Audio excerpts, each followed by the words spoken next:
Hello world, welcome to the 244th climate change emergency protest here in Gettysburg, Pennsylvania. I'm out back. It's nighttime.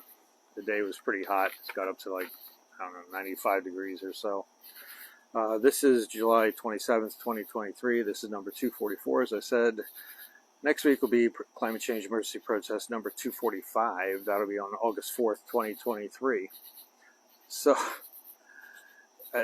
this whole what's been going on this week has been so frustrating. It's like, what is it going to take till people wake up and start actually taking charge of their lives or their deaths, and actually be in control of something, or at least putting up some sort of effort to stop the path we're on? But it's not happening. July has been this July will most likely be the hottest month ever in the history of humans in 125,000 years, ever in the history of humans.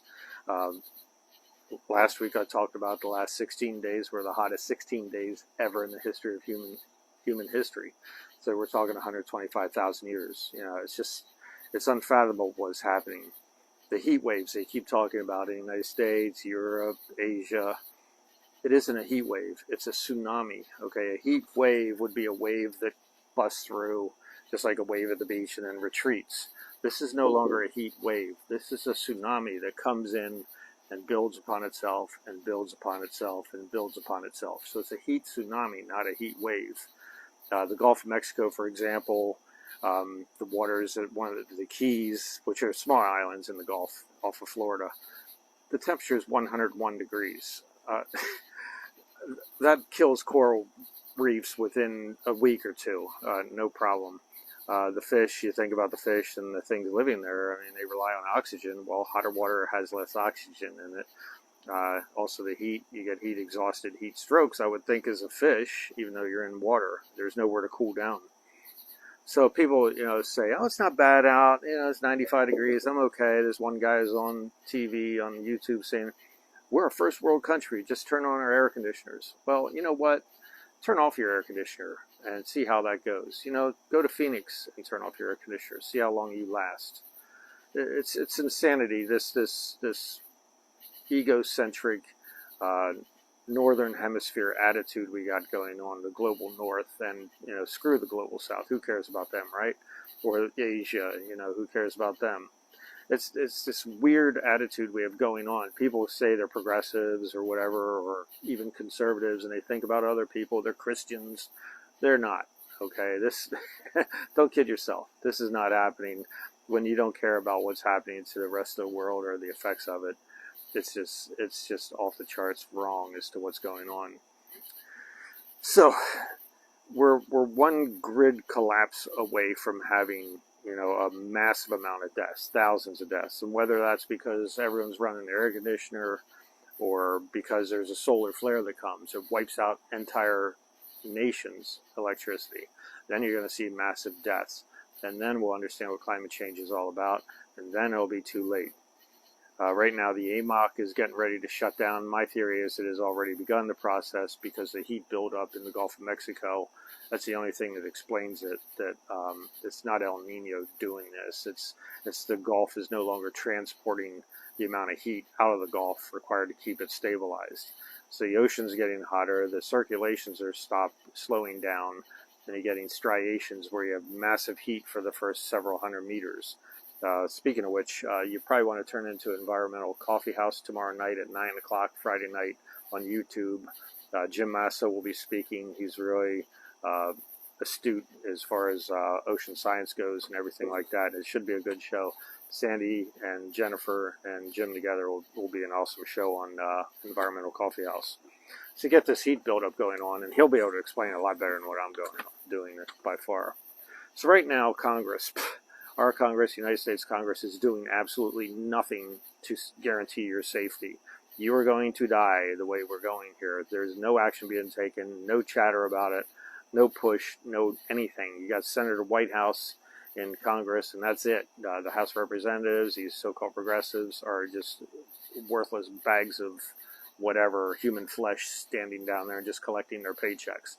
The other side, the right-wingers, are even worse, that they just want to keep drill, baby, drill. as does our president. Joe Biden has done nothing but drill, baby, drill. You listen to my past broadcasts about that. So, the president is just worried about pissing his pants, basically, because he's 80 years old, and that's all he knows how to do is just try to get by the next day or the next moment without making some sort of blah, blah, blah, blah. And then you got the other side with their contenders and everything. They're so worried about lining their pockets with oil money. It's just, this is insane what's happening.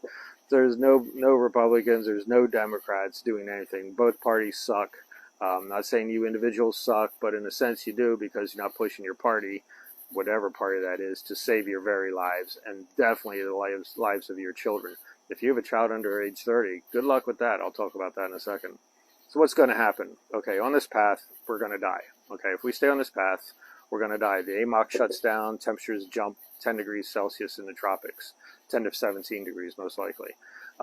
If we stay on this path, we're going to either die of all the many causes you can think of, and this other causes that are associated with that. You get wars, you get sewage dumps, you get all sorts of weird things that you don't expect with climate change that can happen. You get deluges, and that causes problems.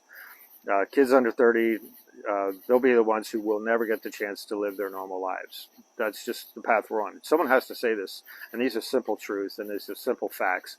The path we're on, your child or your grandchild who's under age 30 will not get the chance to live out his natural life. If you guys don't start taking action and start doing these broadcasts, doing protests, talking to your friends and family as to how things are going, do the right choices for voting, quit voting the two parties in the United States, you cannot stay on this path. These people are hell-bent on killing you. Their policies are going to kill you. Kids under 30 are definitely in trouble. Anyone above 50, they're still going to start seeing their friends and family dying, and they're going to hear about people dying. And whether it's a victim of, and you say I'm exaggerating, I'm not. I was spot on with this. I said years ago, 2023 is a wake-up year. Of course, no one's waking up. 2026, we're going to have trouble surviving, and this is the path we're on. We got to wake up quickly. So what's going to happen for the people who are age 50 and above? They might not be the victims, but they're going to know people who are victims of fires, starving to death, overheating, floods, dying of thirst, things like that. These are hard things to say. I hate doing these kind of broadcasts, but no one else is talking this way, and we are going to die. I don't want to die this way, but I'm most likely going to have to. I'm going to die of heat exhaustion most likely because I don't do well in the heat, and that's just the way it is. So, we gotta have some chance of surviving in some sort of hellscape by taking action, or not. We can just go back to our televisions and watch basketball or women's soccer on TV right now, and then a men's soccer for the World Cup, and have that escapism. Meanwhile, every minute goes by, every second that goes by is one more second we have to trace back on this path we're on and go back the opposite direction, and it's not happening. So I really wish someone, you people, most of you people are on board listening, but you need to do your own broadcasts. You need to stick your necks out. I hate being the asshole. It's not fun doing this. I ostracize everyone, friends and family. But if they look at my past broadcasts, when they called me paranoid about stuff or hysterical back in 2015, what I've said back then is now coming true. And this is the path we're on, and I'm not wrong about this. We're going to die of climate change if we don't change things. So I'll catch you next week. That'll be August 4th, 2023, and I'll bring in some clowns or some circus and have some good times.